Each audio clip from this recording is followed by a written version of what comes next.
Hello. I want to welcome everyone to the latest installment of Len's event conversation series. My name is Ray Green, and I'm a business consultant at Len. Today's guest is Brandy Medran, Director of Events for USA Rugby. Hello, Brandy. Thanks for being with us today. You're very welcome. Happy to be here. Awesome. Do you mind telling us a little bit more about yourself, as well as some of the roles that you and responsibilities you have for US Rugby? Sure. So as you said, my current role with USA Rugby is the Director of Events. I've been with the organization for just over 8 years now. And I'm a bit of a minority when it comes to the folks that work at USA Rugby, in that I have absolutely zero background in the sport in terms of playing or involvement. I came into the organization kind of with a fresh mind in terms of how the sport operated and what it was all about. And essentially I was just pursuing a career in the sports marketing industry, and started with USA Rugby in the youth development team. So I started as the youth development coordinator, and from my understanding, I was hired because I did have that kind of fresh view to the sport, and they thought I could really be an asset in terms of teaching rugby, in particular rookie rugby or our flag or touch brand, to others who didn't have any knowledge of the sport. So looking at it through that lens, they felt that I could be valuable in terms of developing, kind of growing the outside market past, rugby folks. So, but through that process, after a few years working in youth development, I started getting involved with running our annual development conference, which was called the National Development Summit. I did that, as well as running annual conferences for our state organizations and planning meetings and things like that. What I found was that I had a real knack for operations and event planning.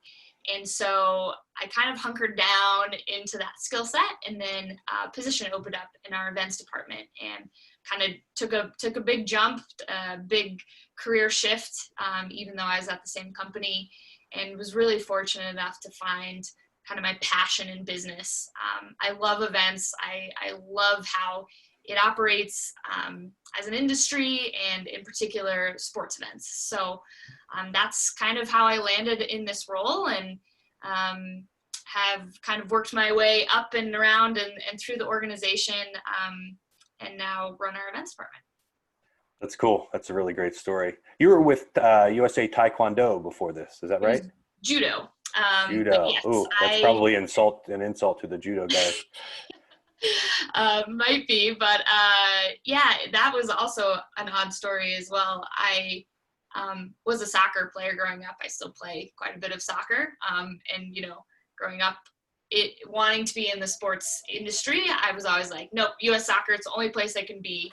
And what I realized is there's this amazing world of Olympic sports, and they're all kind of united to some degree underneath the umbrella of the United States Olympic Committee. But I found that, once you get into one NGB, you start to network and meet people from all of these other sports organizations, and they have so many similarities as well as differences, but it doesn't really matter what sport you're working in. I found it's more of everyone kind of has that Olympic spirit and throughout the NGBs, and that's something I really fell in love with.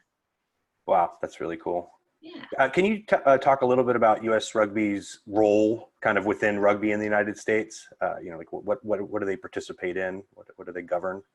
Sure. So technically, we are the official governing body for the sport of rugby in the United States. Basically, what that means is we are the link between, we kind of have two sides. We're an odd sport, but we're the link between the USOPC for the Olympic side, or our sevens teams. And then we're also the link to the US for World Rugby, which is our international federation for the 15 side, as well as some sevens that is not Olympic related.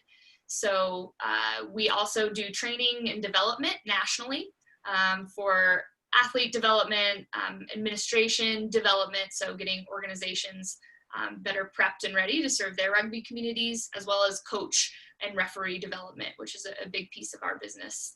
Wow. And then additionally, my favorite part is to run and manage the national teams and the events they participate in the United States.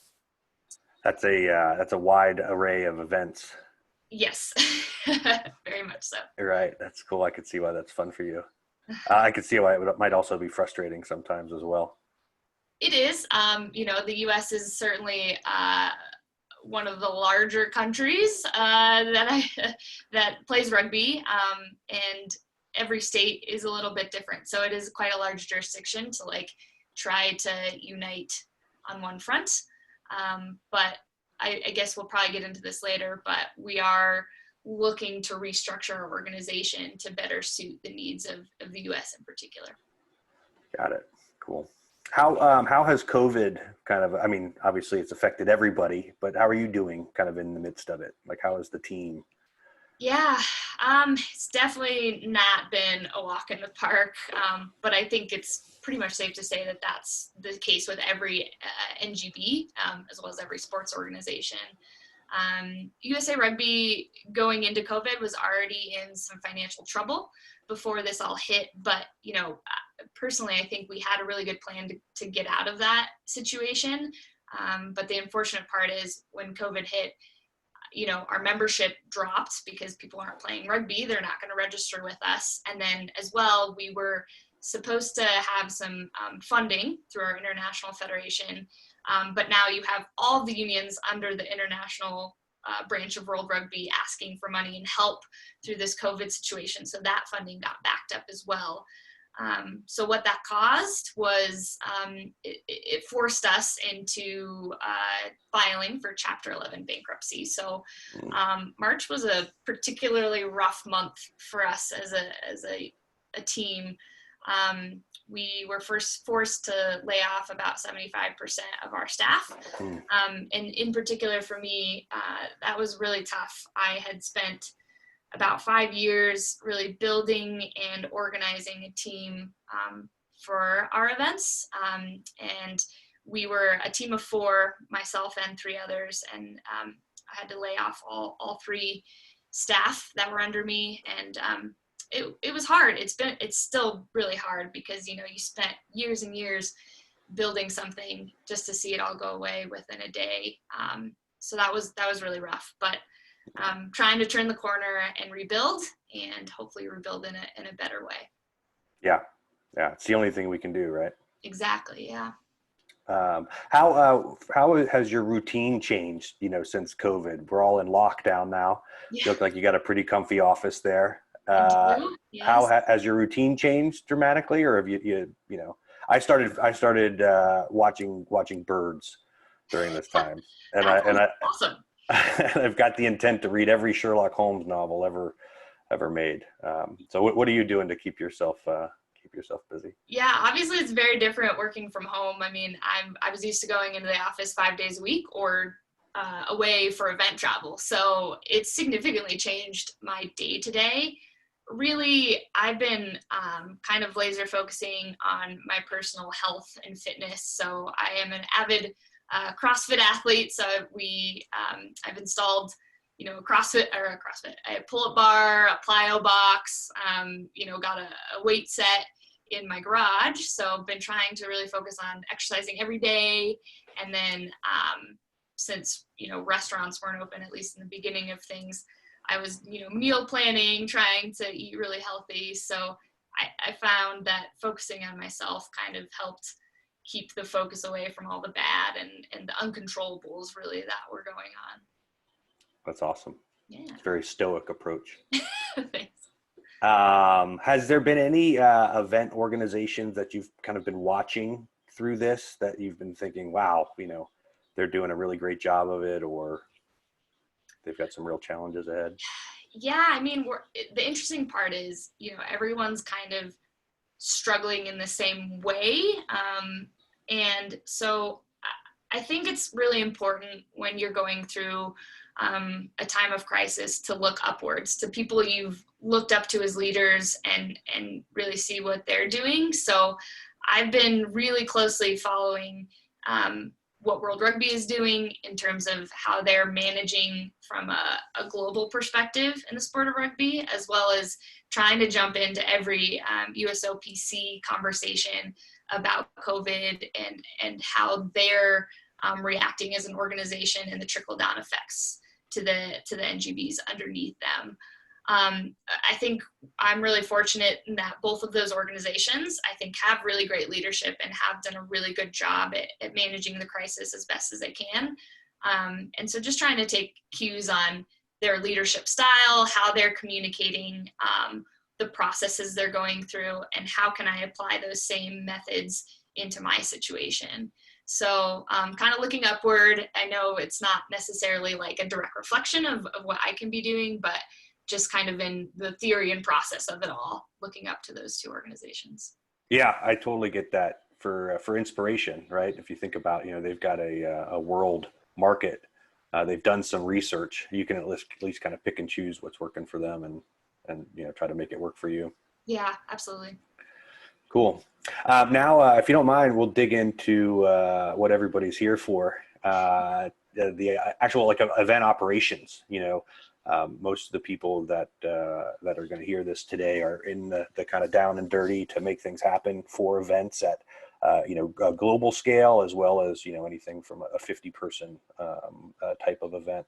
So can you give us a kind of a better understanding of the different types of events that you run, and then what's the importance of these events within kind of USA Rugby?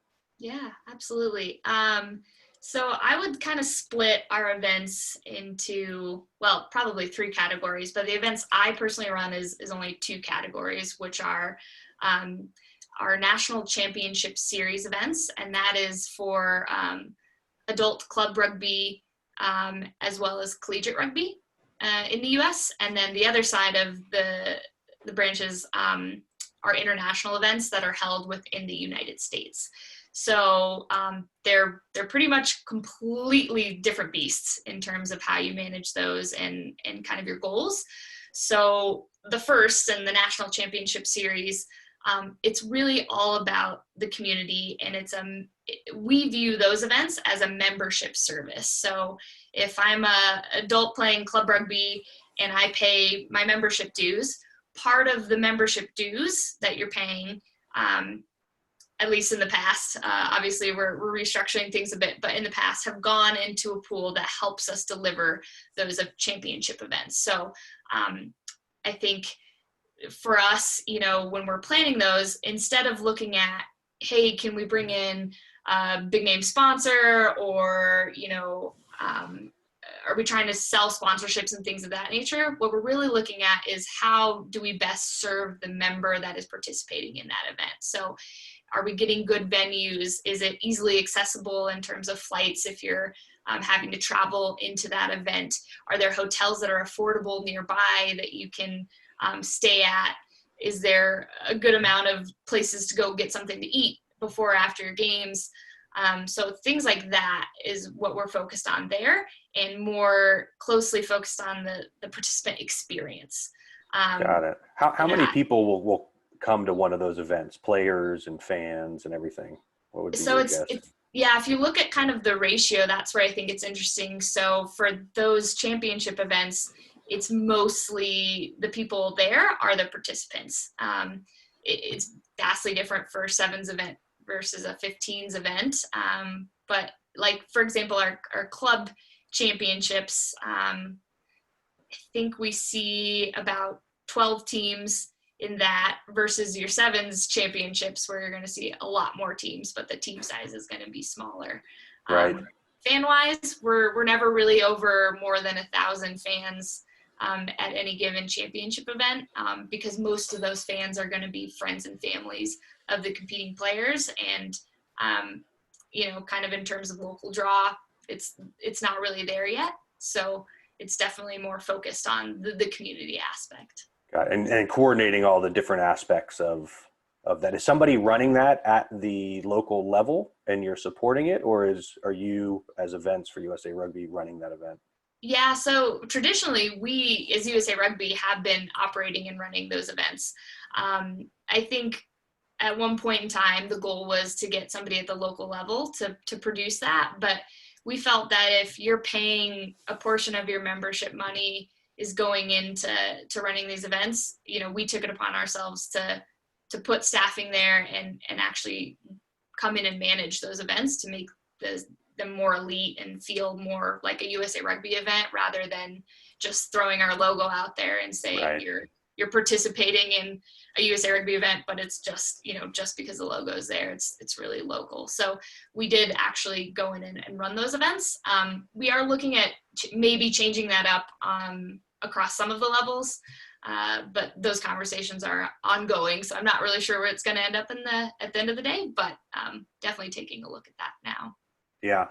Now, that sounds challenging and interesting and completely different than running a international match between Ireland and New Zealand with 85,000 people in Soldier Stadium. Completely different. Absolutely. Or the Sevens World Cup last year. Tell us about that.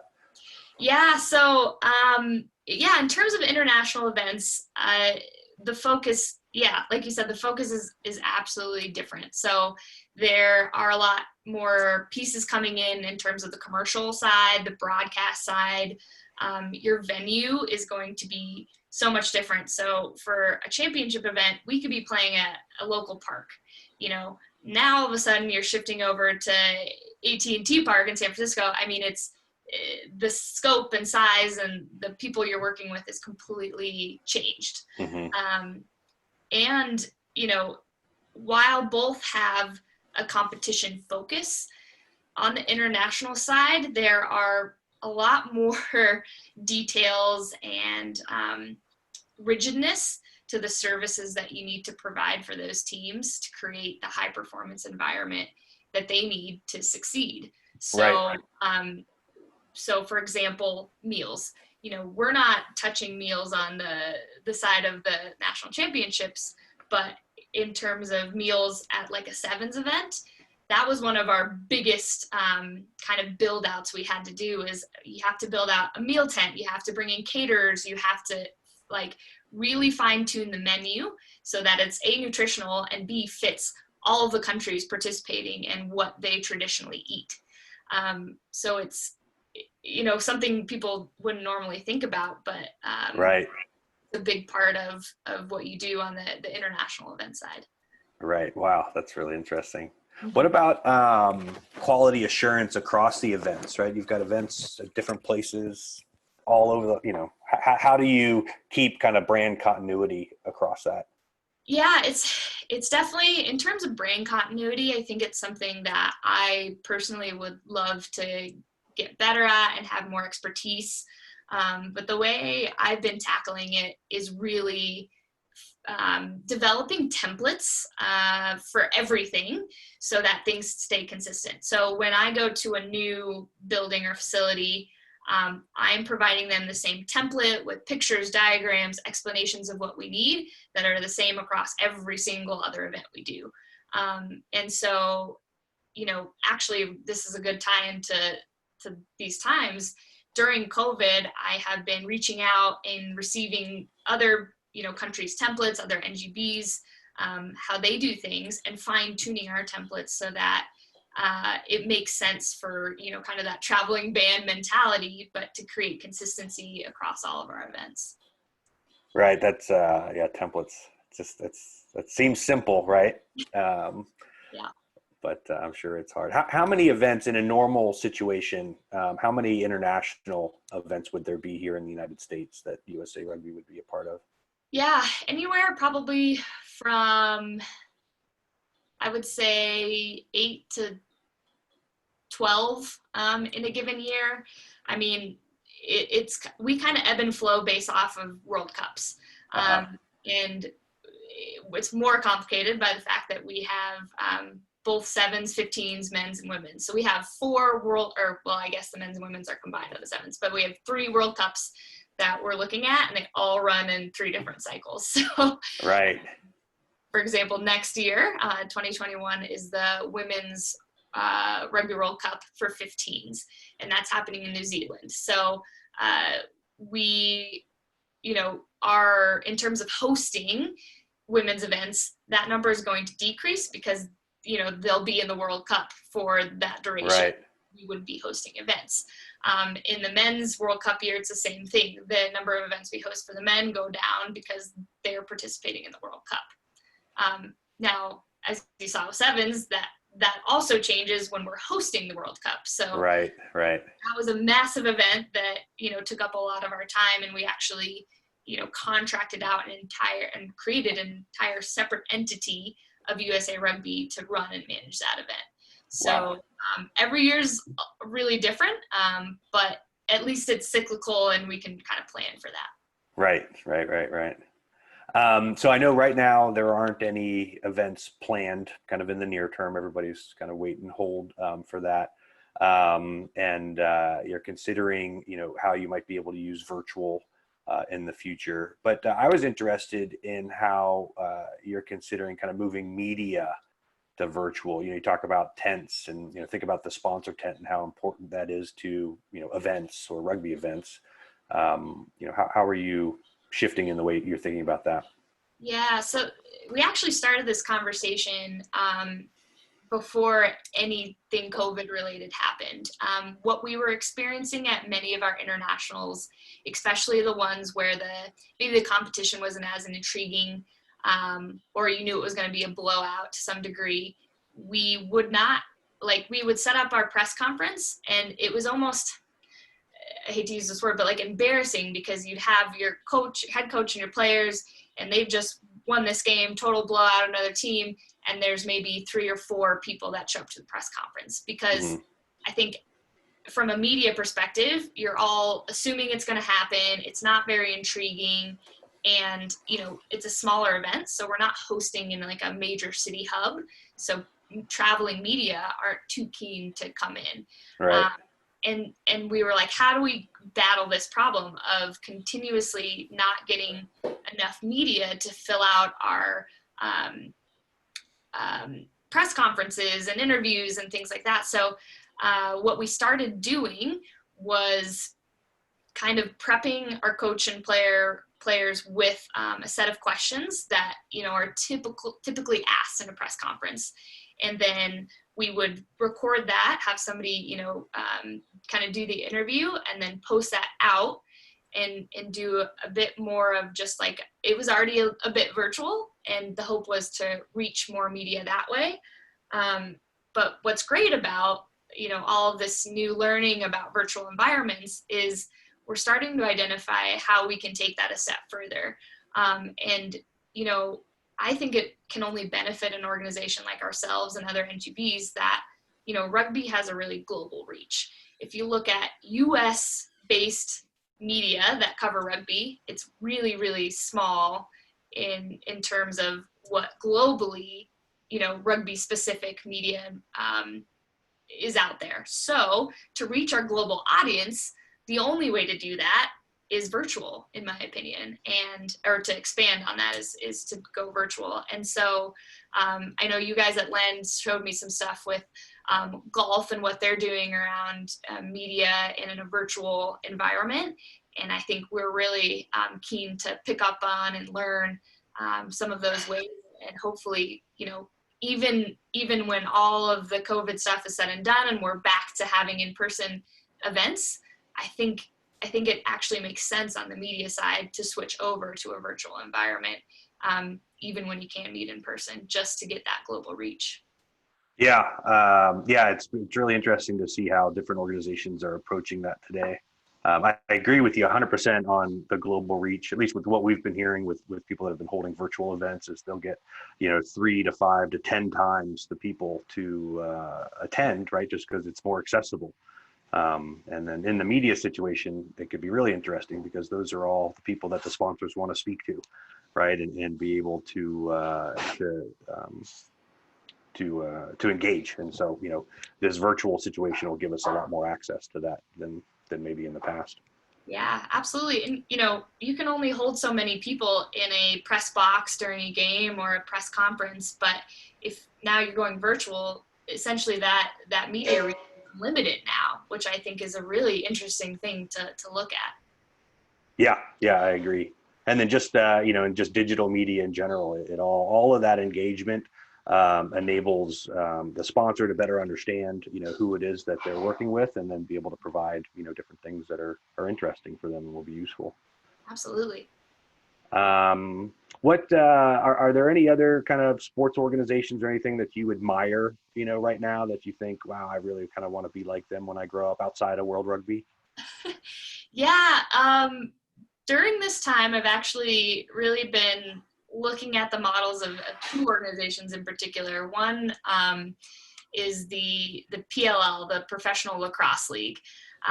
My boyfriend is a avid lacrosse player, and so I've kind of been also ingrained in the lacrosse community.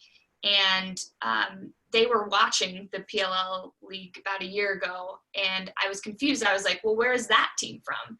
And he was like, they're not from anywhere. It's basically a league that has established teams, and each week they travel to a different location and all compete in that location. And I have never experienced anything like that. I was so curious about it. So I've kind of been reading up and looking at their structure, and I just think it's a really interesting approach to events and leagues that we've never seen before. And I think they're proving that you don't need a home base. You don't need a city to tie fans behind to create something like that. And I'm hoping that they succeed, and I'm curious to see how they do. I know that they have a competition coming up. I think they're doing a similar like bubble style like NBA is doing in Utah.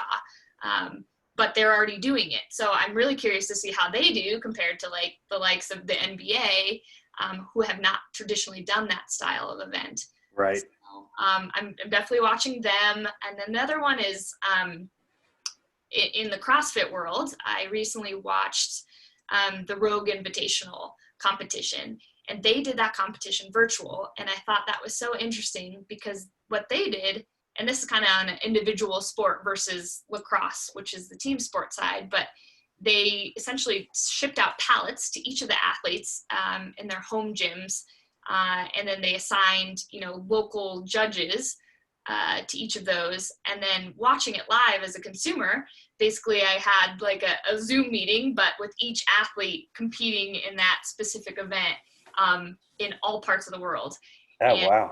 the woman from Australia, she was competing. It was like 2 a.m. her time, and then you had the girls in the U.S. and they were competing, in real time for me in the morning. And so it was just, I thought it was really innovative, and they made their event happen despite all of the things going on right now. And I thought that was pretty ingenious. So I'd love to see how other organizations can do something similar, or how they evolve that style of competition. Yeah. It's amazing how creative people get, especially when they really care about something and want to keep doing it and perpetuate it. So that's cool. Anything else that you want to talk about on the horizon for USA Rugby? Well, obviously we're coming out of some hard times, but we're restructuring, and we're really excited about the hopeful benefits to that restructure in terms of how USA Rugby gets involved on the community side versus what we empower and help the community to do. But on my horizon in particular, everything I've been working for the past couple of years in terms of the event side is hopefully the opportunity to host a Rugby World Cup in the future. I can't really divulge where we're at in that process, but it's of keen interest to me. I think global events are fascinating. And I recently attended the 2019 World Cup in Japan, and just what I encountered there and saw was really inspiring. And I think it would be so incredible to bring that to the United States and to share this beautiful sport of rugby with the people here. And so I'm fingers crossed that's still on our horizon. And I'm definitely, that's kind of my strategy, and everything I do is how can I prepare the United States and our events team to be ready for something like that. So for me, that's always on my mind, and hopefully on the horizon for USA Rugby. Right. That's very cool. Well, thanks so much for being with us today and sharing so much. It's been great getting kind of a backstage look at everything that goes on to make those events happen. I'll say is that my kid? I'll say for everyone that's interested in hearing more about strategy and operations around rugby, we're going to hold a rugby roundtable that includes international, professional, and world rugby colleagues of Brandy's. So please stay tuned and kind of join us then for that. I guess that's really it. Thanks a lot, Brandy. Appreciate you, and really, really great to know you. Yeah, absolutely. Thanks for having me. All right. Have a great day. You. Bye. All right. Bye-bye.